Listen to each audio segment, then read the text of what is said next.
Once upon a time, I was a mom and relishing in that role. Every day, I tried to be present with my boys and the best version of myself. One day, my son Jesse died. Because of that, I changed everything in my life and decided to choose love over fear. Because of that, I started the Choose Love movement.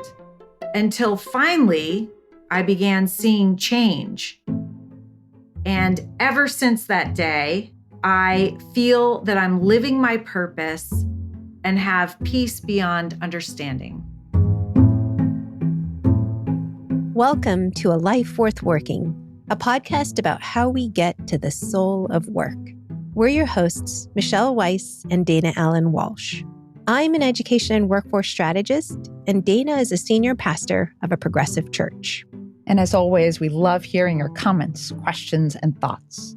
So please know you can email us anytime at hello@alifeworthworking.com. And make sure you subscribe to our show and share it with your friends and loved ones who may be searching for more meaning in their work lives. In today's episode, we chat with Scarlett Lewis, who started the Jessie Lewis Choose Love movement. Scarlett's 6-year-old son was murdered at Sandy Hook Elementary School. Not gonna lie, it was especially hard for us to keep it together during this recording. At certain points, I realized I just wasn't breathing. And I think we both let out a massive exhale after the recording was over. As you all know, we typically try to keep our podcast episodes short and sweet, around 20 minutes. But for this special episode, we're sharing a longer recording with you today because Scarlett's call for radical love and compassion is just unbelievably powerful and beautiful. So join us as we talk with Scarlett Lewis.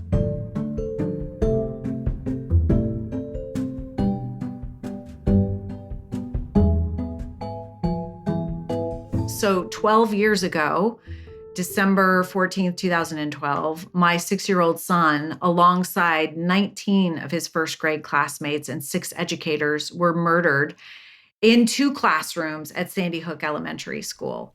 And, you know, I am a mom that lives in this little New England town, thinking, you know, seeing those people on the cover of People magazine and hearing about other school shootings and violence in our communities, but knowing in my heart that that would never happen to my family. It wasn't even a concern until it happened. Scarlett was a single mother and found herself waiting at the firehouse on that fateful day.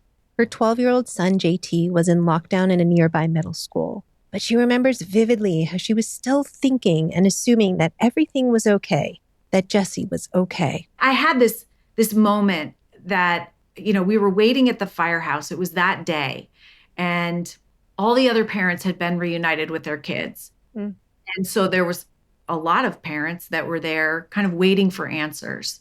And my son, JT, was in lockdown in Spanish class in middle school, maybe a mile away from the elementary school. And we were at the fire department. And he texted me and said, "Mom, can I come wait with you?" And I thought at that point, and I'm waiting, and there's, you know, military helicopters flying overhead. There's, you know, just complete chaos. And I'm still thinking, yeah, you know, let Nana and Papa come and pick you up. They're getting Dunkin' Donuts coffee because we're waiting here. And once they find Jesse, because I had pictured him leading a small contingent of kids out into the woods, he's going to want his big brother. You know, we'll probably go out to dinner tonight. It was just, it sounds maybe crazy, but that's the extent to which you think this will never happen to you. Mm-hmm. And so JT came, and, you know, during those hours that we were waiting, now I know they were identifying bodies, but before they said they were searching for them. Mm-hmm. And so, but I would have first responders come and asking me really tough questions like, did Jesse, you know, trying to be nonchalant, did Jesse have any identifying marks on his body? And, you know, me looking over at JT and me responding, because he is right on me. He is watching. He's not just listening, he's watching, you know, my every response and reaction. And I have to be mindful of myself and how I do that. And I'm thinking, how I respond now is teaching him how to respond to all difficulty in the future. Mm-hmm. And so I really tried to be the best version of myself with the skills and tools I had at the time, which weren't that many, by the way. And so, you know, I kind of made my decision right then. I am all that JT has, and he's going to be relying on me. So what is this journey going to look like? Just a few days later, Scarlett found a message that Jesse had scrawled in his 6-year-old handwriting on the chalkboard in the kitchen. Yeah, so I initially thought I would never be able to go home because I raised my 2 boys in a little farmhouse by ourselves as a single parent. And, you know, I was just picturing going back in there and seeing the remnants of Jesse and his little boots by the door and toothbrush by the sink and PJs by the bed. And I thought, I'm never going to be able to go there. But it came down to basically, and maybe some of the parents listening will understand if you're single, who is going to pick out his clothes for the casket. And I know that's horrible to even think about. And it's not something we should ever have to think about, but I wanted to be the one to do that. And that's really what inspired me to make the trip home. And it was on my way out the door, and I have this spray painted chalkboard on the side of one of my kitchen cabinets that we barely used. Mm-hmm. And I found a note that Jesse had written, and it was his height, phonetically spelled because he was in 1st grade and just learning to write. But it was very clear that it said nurturing, healing, love. Mm-hmm. And by that time, I had seen a lot of reactions from a lot of people. There was a lot of understandably angry and blaming reactions. And I saw that and I thought, that's the solution. Nurturing, healing, love. People that can give and receive nurturing, healing love feel good about themselves. And people that feel good about themselves do not want to cause harm. And it just struck me that the solution was so simple to what's going on in our society. But what I've learned is that, of course, simple isn't always easy. Yeah.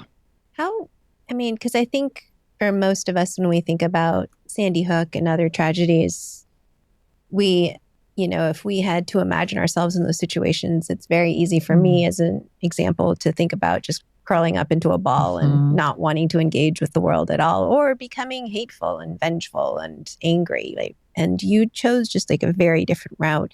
Can you kind of tell us that journey? And I imagine this was kind of a lengthy process. How long did it take you to shift into this mode of choosing love over hate? There were a few things that happened. One was a woman came by my mom's house where I was staying, and she had lost a son to violence 20 years prior. And during those first few days, I was in such shock and pain that I was surprised I was still alive. It was a weird kind of sensation, but I remember looking at my hand and kind of looking at the blood flowing through the veins and saying, I thinking to myself, my blood is still pumping through my veins, but I don't feel like I'm alive. I feel like I'm dead. And I didn't know what the future would look like. I have a tremendous faith. And I was thinking about the perpetrator, and his name is Adam Lanza. He was a former student of Sandy Hook Elementary School. I was thinking about how someone could do something so heinous and what must have happened to him to drive him to do that. And then this mom came to visit me, and I was so grateful because my first thought at seeing her in front of me was, I'm going to live. She's 20 years out, so I'm going to live. And then she started telling me her story and what her life was like. And about 10 minutes into her story, I kind of did this. Thank you so much Thank you for coming in. Thank you for having the courage to share your story. You've been so helpful. And she was. But at the same time, I was thinking in my mind, I don't want that. I don't want anger and resentment and thoughts of revenge 20 years out. I realize now nobody's going to tell me exactly what I need to do to get to the future that I want. Everybody has their own stories. Everybody makes their own choices, but I can get back to joy, which is what I wanted to do. Because we had such a good time, the boys and I. And I didn't want this to define my life or JT's life. And so I thought my future is going to be what my choices are right now. And so I better start making them. And I will say that forgiveness was one of the best choices that I ever made. And really, I was watching the reactions from the other members of the community, and understandably, there was so much anger and rage. And I was watching that being played out in reactionary responses.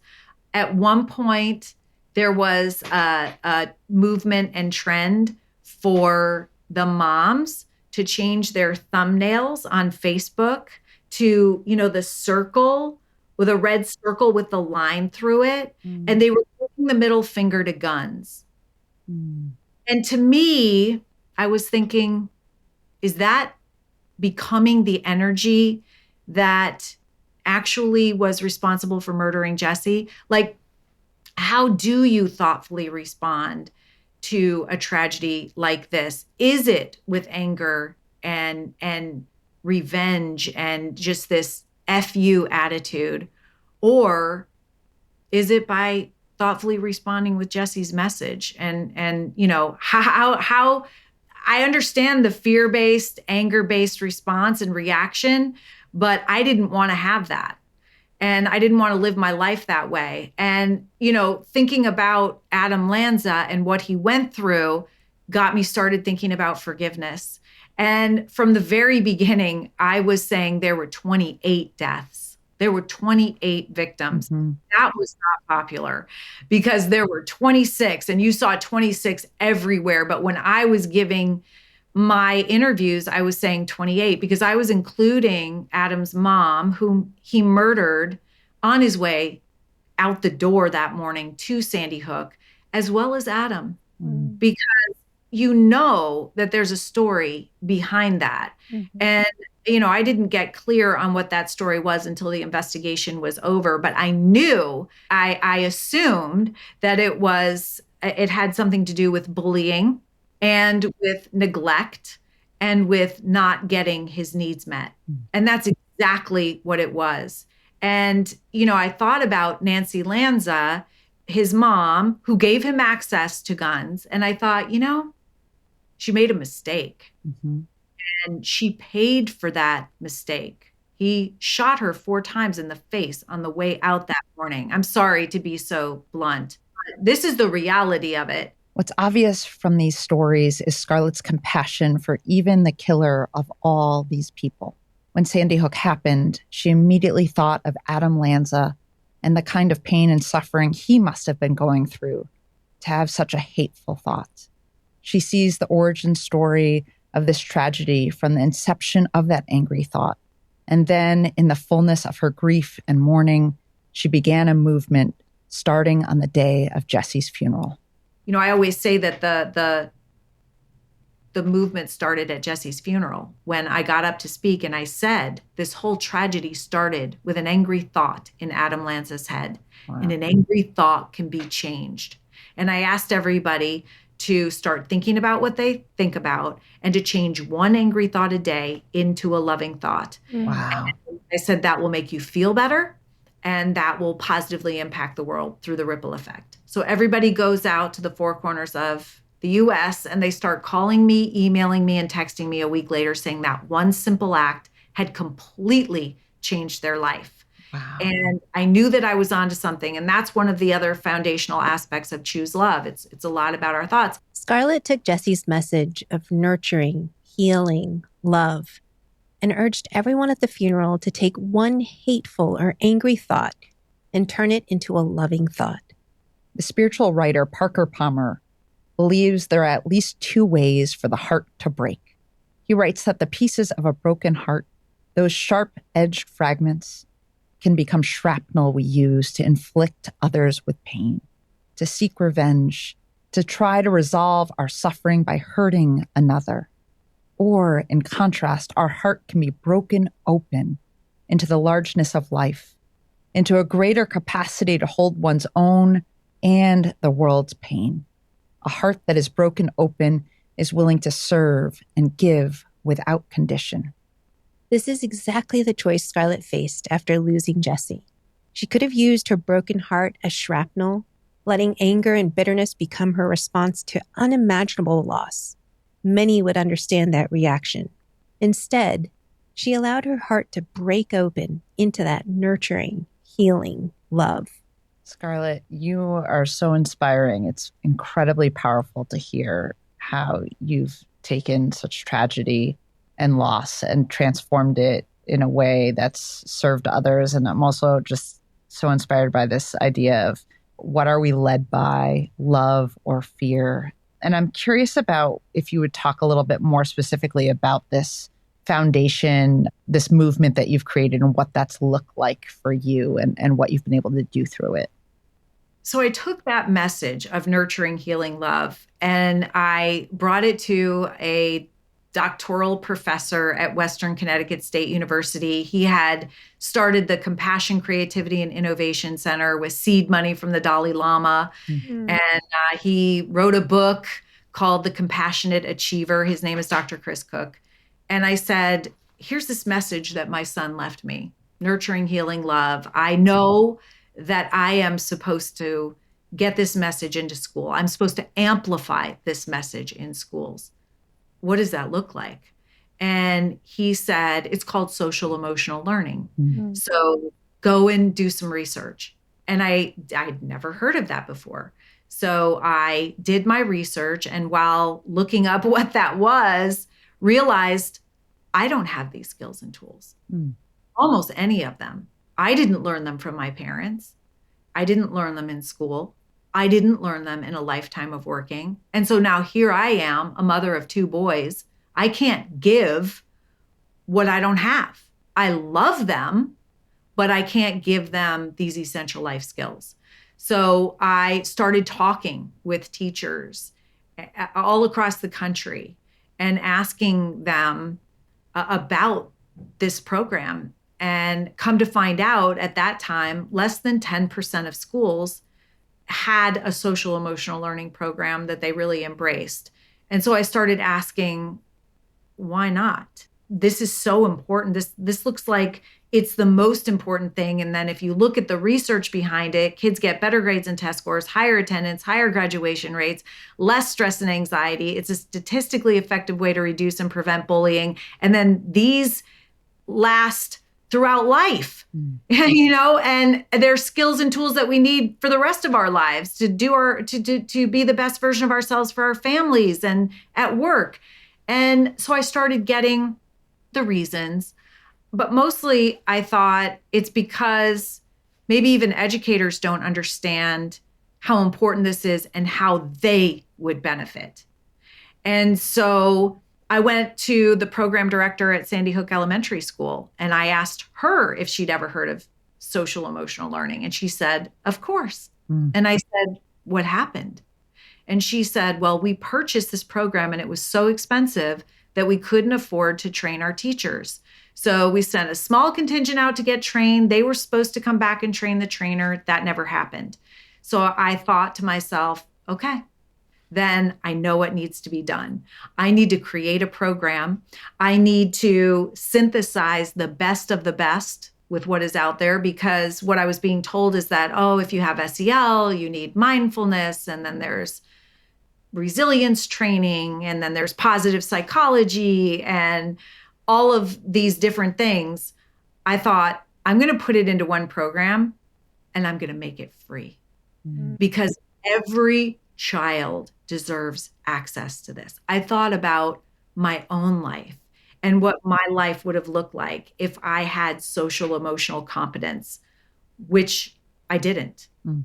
And so began working with experts to create this program that's now been out in the field for 8 years. And I just realized maybe 2 years ago that this program is really kind of my roadmap to healing as well. It's a universal language. It's as much for the educators as it is for the kids, because everything that you're learning is something that, even if you are, an expert, consider yourself an expert in it, you have to reinforce within yourself. You have to practice within yourself. You have to be cognizant of the fact that you have a choice every day. We have to be reminded of these things. I've lived and breathed this for 12 years, and I have to be reminded that I have a choice when conflict arises. The mission of the Jessie Lewis Choose Love movement is to make sure that everyone has access to the essential life skills needed for human flourishing. This movement has caught fire without any marketing and by word of mouth and referral only. Choose Love has spread to 16,500 schools in every state in America and 135 countries. The program has a specific formula that kids go through. So it starts with courage, because courage is the most important character value, and it's the one that underlies all the rest. And we use age appropriately, of course, Jessie's example of courage, because that's the same capacity for courage that we all have. He was a 6-year-old little boy. And when I say capacity, I mean that what research says is that courage is like a muscle. We can practice it and strengthen it. So we do brave breaths, brave poses, and we have all these different ways in our program to help strengthen courage. And then we go into gratitude. And we know that gratitude does fortify us from the inside out to better handle difficulty with more strength and grace. Gratitude also shifts our lens, the focus of our lens, from negative to positive, where we have more opportunities, where we are better able to find solutions. And then we have forgiveness. So it's courage plus gratitude plus forgiveness. Forgiveness is so important. It is sometimes the only way that you can let go of anger and hatred and resentment. And it's a way that helps you find meaning in your suffering, but let go of the pain. And actually, when I talk about suffering, I understand now what the Dalai Lama said, or whoever said this statement. Pain is inevitable in life, but suffering is optional. Yes. Pain is inevitable and it's short lasting, but suffering comes from our thoughts. And then we go from forgiveness into compassion in action, which is, identifying a need within yourself or someone else and then acting upon that. That's why we have compassion in action, because all of the nurturing, healing love that you give out, you get back. And there's so much great, as you all know, research behind this and neuroscience, and all of that is choosing love. And I truly believe that every day, our biggest choice when we wake up until we go to bed is choosing love over fear, because that impacts every decision that we make. Scarlett's story speaks directly to how we understand impact in our professional lives. In an age of global challenges and overwhelming complexity, it's easy to feel like our individual actions don't matter. But Scarlett demonstrates something profound, that the most transformative work often begins with the smallest, most personal choices. Absolutely. Scarlett shows how our individual choices can create ripple effects far beyond what we can immediately see. Choosing love over fear isn't just a personal philosophy. It's a method of creating systemic change, one interaction at a time. It's about understanding that our workplace isn't separate from our humanity. Every conflict, every challenge is an opportunity to practice courage, gratitude, and compassion. Scarlett's work with the Choose Love movement isn't just about emotional skills. It's about reimagining how we show up in the world, whether that's in a classroom, a boardroom, or our most personal relationships. Scarlett, your work through the Jessie Lewis Choose Love movement has transformed such a personal tragedy into a mission that's now reached millions of children across the world. Could you share about how building this movement has changed your relationship with purpose? Absolutely. That's a loaded question. It's a really good one. I think that I thought that my purpose before the tragedy was being a mom, being a good citizen. I didn't think too much about my purpose, by the way. So I'm kind of going back and trying to think of what I must have been thinking subconsciously, but mostly focused on my family and raising two boys to be good citizens themselves and trying to model that for them as well. But I really didn't have too much of an outward focus. And when Jesse died, and he was actually murdered, a few things came to light. First was the fact that he sacrificed his life to save 9 of his classmates. And that got me thinking about how I live my life. And I started looking back at all the decisions that I'd made in my life, like relationships, like job decisions and what I did. And I realized that they were all made in fear. So taking jobs, not because I wanted the job or it fed my soul or because that's where my gifts and talents lied, but because it had benefits and the commute was tolerable. All of these things that I realize now I didn't have to lower my standards for. And I realized that moving through my own pain and literally trying to model for my older son, who was 12 years old at the time, what living in love, choosing love over fear, living without fear looked like, so that the tragedy didn't define both of our lives. Yeah. Realizing that really our purpose is here to take what we've learned from our own experiences, both good and bad, and using those lessons to help other people, that is truly what we're here for. And then starting the Choose Love movement and being able to live that has been incredible. And then, learning about the healing benefits of living with an outwardly focused life, living to serve, living to give, and what that means. I've truly, truly experienced all of that. And I'm so grateful. And I can say I don't think I would have gotten there without having what I call the rug of life pulled out from underneath me. 100%. It's so powerful. Scarlett, I wanted to ask you a question about your sense of calling, your sense of vocation. Many people see calling as something that's discovered or something that kind of comes predetermined in our lives. But your journey suggests that purpose or calling can actually come through the choices we make and how we engage with the challenges that are presented to us. I'm curious about how you understand that role of calling in your life. That's a great question. I've had kids ask me, Miss Lewis, would you be choosing love and doing this organization if your son hadn't died? And I say, absolutely not. No, I had to get out of my comfort zone into my growth zone. And I had to be drop kicked out of it, by the way. Yeah. In order to find my purpose and my calling. I came upon the science behind post-traumatic growth. And it fascinated me because I had never heard of that before. I had always heard of PTSD. And so, when the tragedy happened, even at the firehouse that I was talking about before, what were my thoughts? My thoughts were, oh my goodness, if things don't work out here, I'm definitely going to have PTSD.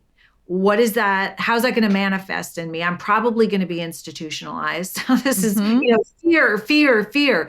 Who's going to take care of my 12-year-old son? Those were the thoughts that were going through my mind as I was trying to be the best version of myself, by the way, for my 12-year-old son who was there. And then as I was doing my research, I found that actually, in reality, far fewer of us suffer from PTSD than actually experience post-traumatic growth. Most of us grow through difficulty, and that's how we're designed. So in the Choose Love movement, we talk a lot about post-traumatic growth, and we talk a lot about pain because pain has a purpose. It's there to help us grow. And when you understand that, it takes away some of the fear in the event. And fear is what exacerbates pain and inhibits healing. Yeah. So you've got kids now that understand I am going to have pain in life, physical, mental, and emotional. And by the way, whoever says that, right? Nobody ever told me that. And nobody wants to be in pain. Mm-hmm. And we do resist and avoid it or maybe numb ourselves if we don't have the awareness and some skills and tools and the courage to face it, to pause, to get curious, to ask ourselves, what are the lessons in here for me? How is this going to help me learn and grow and be strengthened? Because it does. And it's not so much about what happens to you in life. It's about how you thoughtfully respond. You know, and I know that personally because I have now people sharing their stories with me. And they'll start, interestingly enough, by saying, you know, this is nothing like what happened to you, but I'd like to share my story with you. And then they start on a story that I believe is far worse. I know you're not supposed to comparison grief, but, you know, the truth of the matter is those painful things can and will happen. And we have to fortify our kids with the skills and tools and awarenesses they need to be able to face it and ask those questions about growth and not be taken down by them and then possibly take down other people as well. Yeah. It's so interesting, Scarlett, because you have from the very beginning been thinking about like, how do I model this for my son who is watching my every move? And I'm curious how he has weathered this challenge and whether you've kind of had to use him as a guinea pig for a lot of your learnings around social emotional learning and this kind of post-traumatic growth. Like, does he sort of think about these things in the same way that you do? That's a good question. I know that I've modeled this for him and not perfectly at all. He would be the first one to tell you that. So I would go ahead and admit it. But I know that he knows that I try to be consistent and he knows that I try my best. And he has learned from that. I know. He was more angry in the beginning than I was. I was more thinking about and more trying to understand what Adam Lanza was feeling. And he was very angry at having his brother taken and the disruption in his life and all the things that happened then. But he moved through that anger. And I think he really saw that forgiveness helps release the anger and pain. And it's really kind of probably the most powerful thing that we did. And he now works for Choose Love, by the way. He does our social media and filming, and he is just one of the most beautiful people that I know. And I've come to realize that people that have gone through real difficulty and have chosen love as a thoughtful response, those are very special people. They have incredible stories. There's a reason behind what they do. It's firmly grounded in love. And, you know, I think that we overlook a lot of times that pain is a very powerful connector. Yeah. JT and I have definitely seen this and experienced the benefits actually. I mean, we were in a very high profile tragedy. I mean, I say benefits, but we also had the love of the world coming into us. Mm. And we were very aware of that. And not everyone was. But we went to visit this 10,000 square foot warehouse together, and all the bins with all the teddy bears and the handmade Afghans and the mostly stuff from kids, by the way, because kids want to reach out and they know that when they do that, it helps and heals themselves. But they know that, just from being closer, I think, to purity and perfection. And we would stand there and I would say, this is the love that's being sent to us. How blessed are we, really? This is amazing. And we'd take the cards and we'd read them together. Little kids saying, I'm sorry for your lost. It was a huge tragedy, monumental, but there was also so much, equal amount of love being given to us. And I just wanted us to soak it up. And it was really healing for us. Michelle, as we sit here with Scarlett's story, I'm struck by something profound. We often talk about the soul of work as if it's something separate from our personal lives. But Scarlett reveals something much deeper. Her journey shows us that our most meaningful work emerges not from our carefully constructed career plans, but from how we choose to respond to life's most devastating moments. We're both moms, and it's easy to imagine that after losing a child, we could easily just withdraw from life and become consumed by grief or anger. But Scarlett did something revolutionary. She transformed her deepest pain into a global movement of compassion. This isn't just a personal story. It's a masterclass in how purpose can emerge from the most unexpected places. Her greatest purpose emerged from her greatest loss. She would give anything to have Jessie back, but she recognizes that the work she does now wouldn't exist without the tragedy that preceded it. This isn't about suggesting that tragedy is worth it, but about acknowledging the remarkable human capacity to create meaning, even in our darkest moments. And what's remarkable is how this isn't about minimizing pain or finding some trite silver lining.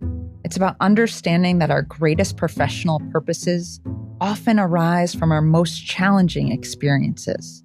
Scarlett shows us that the soul of work isn't about avoiding difficulty, but about how we metabolize our experiences, how we turn our deepest wounds into our most powerful mission. At the Franklin Institute in Philadelphia, there's a heart big enough to play in.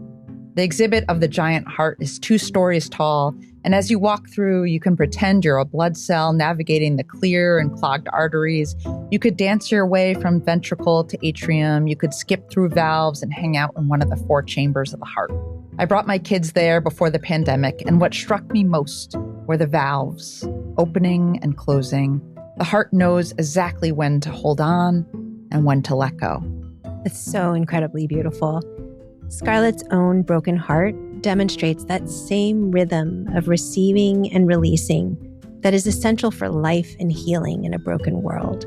She's living a life fortified by pain and enabling hundreds of thousands of children to feel a sense of belonging and to choose love over fear.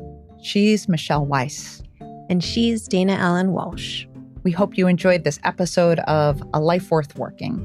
If you did, please leave us a 5-star review wherever you listen to podcasts. And don't forget to subscribe and share with your friends and loved ones who may also be searching for purpose and meaning in their work lives, or what we call the soul of work.